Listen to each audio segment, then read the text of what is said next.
Maraming mga Kristiyano na bingi at bulag nagsabi, wala bang contradiction sa Biblia? Okay, walang contradiction.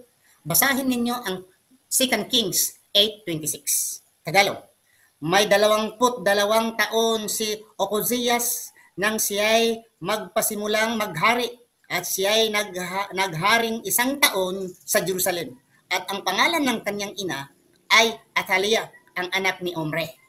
Yan mabasa sa 2 Kings 8:26. Basahin natin dito sa 2 Chronicles 22 verse 2. Tagalog. May 42 taon si Oxias nang magpasimulang maghari at siya'y nagharing 1 taon sa Jerusalem. At ang pangalan ng kanyang ina ay Athaliah, ang anak ni Omri.